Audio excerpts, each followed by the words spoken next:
after inoculation next step is pre-penetration. Okay, means prior to penetration of pathogen inside the host tissues what actually happen is, so pre-penetration step में क्या होगा कि सबसे पहले host की surface पे आने से पहले, मीन्स होस्ट का सरफेस आपने कंसीडर किया, यहाँ मान लो कोई पैथोजेंस आया है.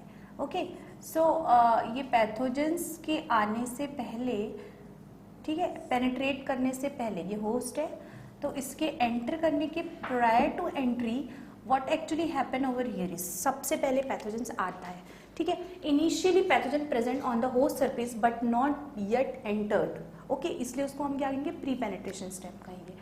तो सबसे पहला जो स्टेप होगा वो क्या होगा, अटैचमेंट होगा. And second one is host pathogen recognition. ठीक है, सबसे पहले क्या होगा, अटैचमेंट होगा, देन होस्ट पैथोजन रिकॉग्निशन होगा. अटैचमेंट मीन्स क्या होता है कि पैथोजन आके होस्ट के सरफेस से अटैच होंगे, तो उस स्टेप को हम क्या कहेंगे, अटैचमेंट कहेंगे. Okay, so the formation of infection coat of the and the pathogen attach to the host surface. तो जब पैथोजन होस्ट की सरफेस में आता है तो इनिशियली यहाँ पे क्या होगा, फॉर्मेशन ऑफ इन्फेक्शन कोट होगा. ठीक है, इन्फेक्शन कोट का फॉर्मेशन होता है जिसकी वजह से पैथोजेंस आके होस्ट से अटैच हो जाते हैं. ठीक है, अब ये जो इन्फेक्शन कोट का फॉर्मेशन होता है वो किस पे डिपेंड करता है, it depends on the relative humidity, chemical stimuli associated with the opening of stomata, lenticels और एक्सेट्रास और hydathodes, thigmotropic responses of the topography of the leaf surfaces. Okay, तो मैंने यहाँ पे लिखा है कि जब सबसे पहले पैथोजन होस्ट की सरफेस से आया, इनका अटैचमेंट हुआ, तो ये कौन कौन से फैक्टर्स पे डिपेंड करता है, ये डिपेंड करता है एनवायरमेंटल फैक्टर पे. कौन कौन से, रिलेटिव ह्यूमिडिटी हो गया, chemical stimuli associated with the opening. Opening मतलब जो स्टोमेटा होते हैं, लीफ सरफेस पे क्या होते हैं, स्टोमेटा होते हैं, लेंटिसेल्स प्रोड्यूस होते हैं, हाइडाथोड्स प्रेजेंट होते हैं. तो ये सारे ओपनिंग्स जो है नेचुरल ओपनिंग्स प्रेजेंट होते हैं, उनके थ्रू कुछ केमिकल का सिक्रेशन होता है, मतलब प्लांट्स कुछ केमिकल्स का सिक्रेशन करते हैं, तो उनके थ्रू फिर क्या होता है, ये सारे फैक्टर्स पे डिपेंड करता है, फिर उनका प्लांट मतलब जो पैथोजेंस है उनका अटैचमेंट होगा. अब मैंने लिखा है thigmotropic responses of topography of leaf surfaces. ठीक है, तो लीफ सरफेस है, जैसे कि ये लीफ है. ओके, ये लीफ सरफेस है, तो थिग्मोट्रोपिक मतलब क्या होगा, कांटेक्ट से होने वाले रिस्पॉन्सेस.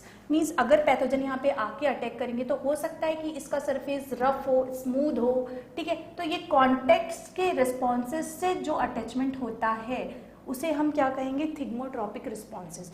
मीन्स स्टिमुली और रिस्पॉन्सेस इन रिस्पॉन्सेस और the growth of the pathogen in responses to touch और कॉन्टैक्ट. ओके, तो ये topography of leaf surface. Topography मतलब अंडुलेटिंग सरफेसेस हो सकते हैं, रफ सरफेस हो सकते हैं, स्मूथ सरफेस हो सकते हैं. तो टोपोग्राफी मतलब लीफ सरफेसेस का जो सरफेस एरिया का जो टेक्सचर होगा, ओके, वो कैसा होगा, ऊपर नीचे है ये, तो इस पे डिपेंड करता है. Okay, next one is nutritional responses from the root एक्सिड्यूट्स.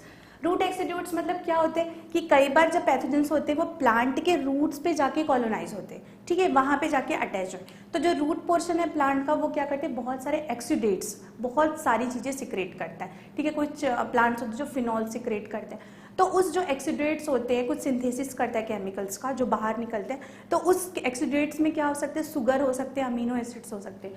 तो इनकी वजह से, इन सब की वजह से वो क्या करेगा, वहां पे जाके अटैचमेंट होगा पैथोजन का होस्ट सरफेस से. ओके, अब क्या होता है कि जैसे ही उनका अटैचमेंट होता है, जैसे ही उनका इन्फेक्शन कोड का फॉर्मेशन होता है, देन क्या होगा कि यहाँ सबसे उसके जस्ट बाद होता है होस्ट पैथोजन रिकॉग्निशन. मीन जैसे अटैच हो गया, इन सब की वजह से क्या हो गया, पैथोजन जाके उस प्लांट सरफेस पे, उस होस्ट टिश्यूज पे जाके अटैच हो गया. Then after that host pathogen recognition होगा. क्या होस्ट पैथोजन रिकॉग्निशन का मतलब, होस्ट अपने पैथोजन को रिकॉग्नाइज करेगा मतलब उसको आइडेंटिफाई करेगा कि yes this is my pathogen, now this become ready to infect myself. Means pathogen भी उसी तरह रिकॉग्नाइज करेगा कि yes this is the host. ठीक है, जिनका वो टारगेट है, तो इस तरीके से उनके बीच में रिकॉग्निशन होता है. तो रिकॉग्निशन होने से पहले क्या होता है, जो पैथोजेंस होते हैं वो क्या प्रोड्यूस करते हैं, एलिसिटर्स प्रोड्यूस करते हैं. ठीक है, एलिसिटर्स प्रोड्यूस करते हैं पैथोजेंस. ये एलिसिटर्स क्या होते हैं, ये एलिसिटर्स या किसके बने हो सकते हैं, ग्लूकेन्स के, काइटिन के, कीटोसिन्स के. तो ये सब क्या होते हैं, जो एलिसिटर्स होते हैं वो पैथोजेंस के वो प्रोड्यूस होंगे, जो कि डिजीज एलिसाइट्स करने के लिए रिस्पॉन्सिबल है. नेक्स्ट वन इज होस्ट के सरफेस पे कुछ रिसेप्टर प्रेजेंट होते हैं. ये रिसेप्टर्स किसके हो सकते हैं, लेक्टिन्स के, प्रोटीन्स के या ग्लाइकोप्रोटीन्स के प्रेजेंट वो हो सकते हैं। तो पैथोजेंस एलिसिटर्स प्रोड्यूस करेगा, ये एलिसिटर्स आएगा, ठीक है। ये सपोज एलिसिटर है, एलिसिटर आ रहा है और यहाँ पे होस्ट के सरफेस पे कुछ रिसेप्टर्स प्रेजेंट है which is made up of lectins, proteins और ग्लाइकोप्रोटीन्स। सो दिस एलिसिटर्स और रिसेप्टर का जब मतलब कंबाइन होता है, जैसे लॉक एंड की थियरी होती है, लॉक और जैसे ताला और चाबी एक दूसरे पे जाके फिट हो जाते हैं, वैसे ही रिसेप्टर और जो एलिसिटर्स है, रिसेप्टर मतलब प्लांट में प्रेजेंट है और एलिसिटर पैथोजेंस में, ये दोनों का क्या होगा, इन दोनों का मैच होगा, इन दोनों की कॉम्पेटिबिलिटी होगी। तो इसको जब ये कॉम्पेटिबल होंगे तब जाके होस्ट और पैथोजन का रिकॉग्निशन होगा और तब जाके पैथोजन होस्ट पे डिजीज कॉज करेगा। ओके, तो इस तरीके से होस्ट पैथोजन रिकॉग्निशन हो जाता है, ठीक है। अब जो ये रिकॉग्निशन है ये बहुत सारे फैक्टर्स पे डिपेंड कर सकता है, लाइक टेम्परेचर पे डिपेंड करेगा, मॉइस्चर पे डिपेंड करेगा, न्यूट्रिशन पे डिपेंड करेगा, केमिकल सिग्नल्स पे डिपेंड करेगा, ठीक है। पैथोजेंस के होस्ट के जो भी केमिकल सिक्रेशंस है उन पे डिपेंड करेगा। तो ये बहुत सारे एनवायरमेंटल फैक्टर है उस पर डिपेंड करता है, ये एज अ सिग्नल काम करते हैं। जैसे ही एलिसिटर और जो रिसेप्टर है वो दोनों कॉन्टैक्ट में आए, उसके तुरंत बाद फिर क्या होगा, कुछ सिग्नल इंड्यूस होगा, फिर होस्ट के अंदर सिग्नल होता है, सिग्नल पहुंचने के बाद फिर डिजीज स्टार्ट होती है। ओके, तो हमें यहाँ पे बहुत ज़्यादा डीपली एनालाइज नहीं करना है, क्योंकि जब हम एमएससी करेंगे तब हम मॉलिक्यूलर लेवल पे देखेंगे कि होस्ट पैथोजन का रिकॉग्निशन कैसे होता है। बस आप यहाँ पे ये ध्यान रखिए कि पैथोजन जो होता है वो एलिसिटर प्रोड्यूस करता है, होस्ट जो होता है वो रिसेप्टर प्रोड्यूस करता है। तो वो होस्ट सरफेस पे क्या होता है, there is a recognition between the elicitor and receptors of the host, and after the recognition the disease process और द डिजीज और infections gets initiated. Okay, so ये था, तो होस्ट पैथोजन रिकॉग्निशन हो गया, अटैचमेंट हो गया। अब क्या होता है कि जैसे ही पैथोजेंस का अटैचमेंट होता है वहाँ पे, उसके अलावा वहाँ पे और क्या क्या चीज़ें हो सकती हैं, एक स्टिकी मटेरियल होता है, समझ लीजिए, ठीक है। मीन्स यहाँ पे अगर होस्ट सरफेस पे आके पैथोजेंस का अटैचमेंट हो रहा है तो यहाँ पे मॉइस्चर फैक्टर के अलावा यहाँ पे केमिकल सिक्रेशन के साथ में एक और सब्सटेंस ऐड होता है, दैट इज एडेंसीन्स, ठीक है। एडेंसीन्स होते हैं, ठीक है। एडेंसीन्स मतलब एडेशन करने का काम कर रहा है, चिपकाने का काम कर रहा है, स्टिक कराने का काम कर रहा है, ठीक है। तो वो क्या है, एडेसीन्स है, ठीक है। तो एडेसीन्स क्या करेंगे उनको, और ये एक मॉलिक्यूलर कंपाउंड है जो कि ऐड करता है, जिसकी वजह से ये जो पैथोजन के स्पोर है वो आके यहाँ के होस्ट सरफेस पे अटैच हो जाए। ओके, सो ये हो गया एक। इसके अलावा क्या होता है कि ये जो स्पोर है, ये जो फंगल स्पोर है, पैथोजन का कोई भी स्पोर हो सकता है, ठीक है। तो इनके पास म्यूसिलेजिनस सब्सटेंसेस होते हैं। म्यूसिलेजिनस सब्सटेंसेस किसके बने हो सकते हैं, ग्लाइकोप्रोटीन्स के बने हो सकते हैं, पॉलीसेक्राइड्स के बने होते हैं या फाइब्रिलर मटेरियल्स के बने होते हैं, ठीक है। तो ये म्यूसिलेजिनस सब्सटेंसेस अलोंग विद एडेंसीन ये कुछ स्टिकी मटेरियल प्रोड्यूस करता है, जिसकी वजह से यहाँ ये चिपक जाएंगे होस्ट सरफेस पे आके, ठीक है। तो यहाँ पे आप लिख सकते हैं mucilaginous substances, mucilaginous substances along with adenosine. तो और ये जो म्यूसिलेजिनस सब्सटेंसेस है किसके किसके बने हो सकते हैं, ये बने हो सकते हैं पॉलीसेक्राइड्स के, ग्लाइकोप्रोटीन्स के या फिर फाइब्रिलर मटेरियल के, ठीक है। तो ये दोनों मिलके फिर ये इसको स्टिक करेंगे स्पोर को होस्ट सरफेस पे। जैसे ही इनका अटैचमेंट होता है उसके बाद फिर ये क्या करता है कि ये होस्ट जो ये सरफेस पे जो प्रेजेंट स्पोर है वो क्या करेगा, जो एनवायरनमेंट में प्रेजेंट मॉइस्चर है, ठीक है, मॉइस्चर है, हाइड्रेशन, एब्जॉर्प्शन, ठीक है। तो ये वाटर को एब्जॉर्ब करेगा, वाटर को एब्जॉर्ब करेगा, जो होस्ट सरफेस से क्या करेगा, न्यूट्रिशन को एब्जॉर्ब करेगा, और फिर वो स्पोर एनलार्ज होते जाता है, स्पोर गेट्स एनलार्ज, स्पोर थोड़ा बड़ा होता जाएगा, ठीक है। तो एक्चुअली मैं आपको यहाँ पे बताना चाह रही हूँ कि स्पोर है वो क्या करेगा, मॉइस्चर एब्जॉर्ब करेगा, हाइड्रेशन करेगा, absorption of nutrition, temperature, moisture, ये सारे एनवायरमेंटल फैक्टर को एब्जॉर्ब करने के बाद, ये सारे फैक्टर्स डिपेंड होने के बाद वो स्पोर्स क्या करेगा, एनलार्ज होगा। एनलार्ज होने के बाद वो क्या करेगा, जर्मिनेट होगा, होस्ट के सरफेस पे जर्मिनेट होगा। तो कैसे जर्मिनेट होता है, तो सबसे पहले तो ये एक स्पोर है, समझिए, ठीक है। ये स्पोर है, स्पोर का जर्मिनेशन होता है मॉइस्चर एब्जॉर्ब करके, हाइड्रेशन, न्यूट्रिशन एब्जॉर्ब करके, या टेम्परेचर या मॉइस्चर पे डिपेंड करके। देन फिर वो क्या करेगा, ये जो है वो जर्मिनेट होके जर्म ट्यूब का फॉर्मेशन करेगा, ठीक है। ये होस्ट की सरफेस पे जर्म ट्यूब बनाएंगे, ओके। सो जर्म ट्यूब बनाएंगे और फर्दर ये क्या फॉर्मेशन करेगा, एक ऑर्गन का फॉर्मेशन करता है जिसे हम कहेंगे एप्रेसोरिया, ठीक है। ये बनाएगा एप्रेसोरिया का स्ट्रक्चर, ठीक ठीक है, तो ये एप्रेसोरिया बनाया। अब ये हो गया, ये था स्पोर, ओके। ये जो बनाया इसने जर्म ट्यूब बनाया जर्मिनेशन के बाद, ठीक है, जर्म ट्यूब बनाया इसने। और ये जो बनाया वो है वो एप्रेसोरिया है, एप्रेसोरिया या एप्रेसोरियम, ओके। सो ऐसे राउंड से स्ट्रक्चर बनाता है। और ये एप्रेसोरिया फर्दर किसका फॉर्मेशन करेगी, इन्फेक्शन पैक का फॉर्मेशन करेगा, ठीक है। एक निडल लाइक स्ट्रक्चर है, इसे हम क्या कहेंगे, इन्फेक्शन पैक कहेंगे। तो ये है मान लो होस्ट का सरफेस, ये होस्ट सरफेस है, ठीक है। ये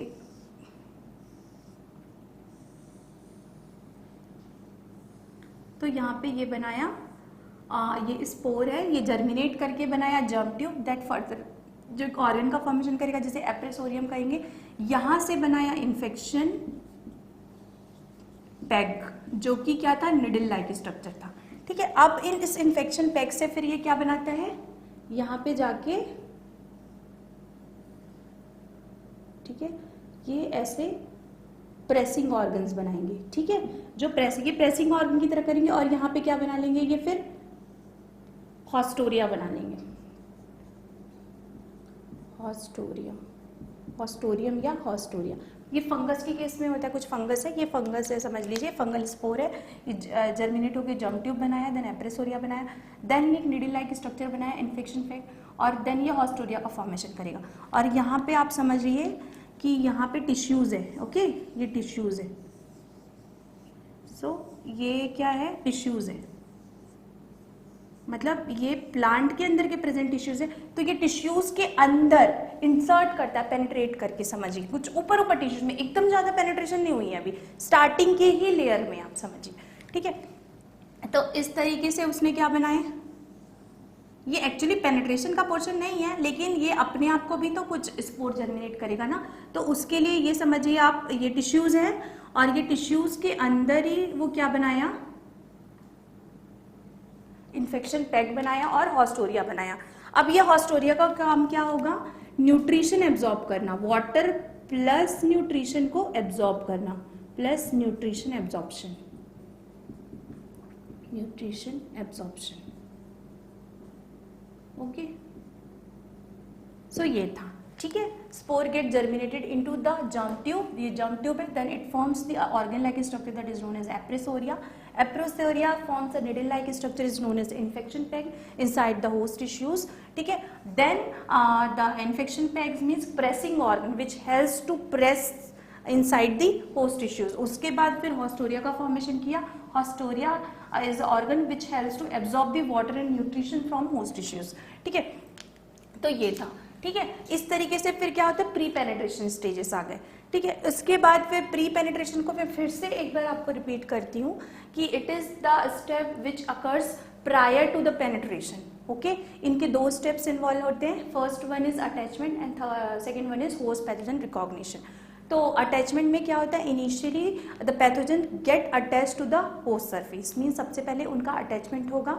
अटैचमेंट जो होते हैं वो बहुत सारे एनवायरमेंटल फैक्टर पे डिपेंड करते हैं, लाइक टेम्परेचर पे, मॉइस्चर पे डिपेंड करते हैं, केमिकल स्टिमुली पे डिपेंड करते हैं, वेरियस रिस्पॉन्सेज जो होस्ट सिक्रेट करता है उस पर डिपेंड करता है. ठीक है. और किस पे डिपेंड कर सकते हैं, जो रूट्स है, रूट के एक्सीडेट्स पे डिपेंड करते हैं, उनकी कंसंट्रेशन, लाइक शुगर और अमीनो एसिड्स का कंसंट्रेशन हो गया. थिग्मोट्रोपिज्म मींस होस्ट लीड्स के सरफेस के जो रिस्पॉन्सेज हैं उनकी टोपोग्राफी पे डिपेंड करता है. तो इन सब की वजह से उनका अटैचमेंट होता है. अटैचमेंट होने के बाद फिर पैथोजेंस क्या करेंगे, होस्ट पैथोजन का रिकॉग्निशन होगा. मींस पैथोजन होगा वो एलिसिटर प्रोड्यूस करेगा और होस्ट क्या प्रोड्यूस करेगा, होस्ट के सरफेस पे रिसेप्टर होते हैं. तो the elicitors of pathogen is recognized by the receptor of the host which is present on its surface. Then further host pathogen recognition takes place, which is depend on the various environmental conditions like temperature, pressure, nutrition, stimuli or various responses. ठीक है, और various chemical synthesis. ठीक है. So this all depends upon the various factors. Okay. After the recognition of host and pathogens, the spore produces mucilaginous substances along with adenosines and further it get adheres to, means चिपक जाता है, sticked हो जाता है surface पे. Then फिर क्या होगा, spore get germinate. Germinate to form germ tube, और इनका जर्मिनेशन कैसा होता है? After the absorption of water and nutrition from host surface. ठीक है, तो ये सारी चीजें, और प्लस एनवायरमेंट के साथ भी, तो एनवायरमेंट में जो भी वाटर थे, न्यूट्रिशंस ये कहीं से भी एब्जॉर्ब किया, उसके बाद ये स्वेल हुआ, स्वेल होने के बाद ये जर्म ट्यूब का फॉर्मेशन किया। After that it form organ like structure which is known as appressoria. ठीक है, this structure is responsible for causing the infection, ये इन्फेक्शन कॉज करने के लिए बहुत इंपॉर्टेंट है। तो ये हम लोगों ने जब फंगल की स्टडी की थी, फंगस की स्टडी में भी हमने एप्रेसोरिया और हॉस्टोरिया की स्टडी की थी। ठीक है, तो ये मेनली जो एग्जाम्पल है वो किसका है? ये है फंगस का। ओके, और कुछ ऐसे पैथोजेंस हैं जैसे कि मैग्नापोर्टा ग्रीसिया करके एक है पैथोजन है, उनके एप्रेसोरिया में क्या होता है? कुछ मेलेनिन सिक्रेशन होता है, ब्लैक कलर का एप्रेसोरिया, मेलेनिन पिगमेंट्स का सिंथेसिस होता है, तो उनका भी एक्यूमुलेशन होता है। तो इस तरीके से आप कुछ एग्जांपल्स लिख सकते हैं। ठीक है, तो एप्रेसोरिया का फॉर्मेशन हुआ। फर्दर ये एप्रेसोरिया क्या किया? एक इन्फेक्शन पैक्ड, एक निडल लाइक स्ट्रक्चर का फॉर्मेशन किया which get enters inside the tissues, and ये जो इन्फेक्शन पैक्ड थे वो क्या करते हैं? मतलब निडल लाइक स्ट्रक्चर फॉर्म किया, उसके बाद ये एंटर करने के बाद ये हॉस्टोरिया बनाया, हॉस्टोरियम या haustoria which helps to absorb nutrition and water from the host surface. Okay, और एक्चुअल में एकदम पेनिट्रेशन नहीं हुआ होस्ट टिश्यूज के अंदर, ये जस्ट ऊपर या ऊपर सरफेस पे ही लाई कर रहा है। ओके, सो ये पूरा प्रोसेस था प्री पेनिट्रेशन का। Next step is penetration.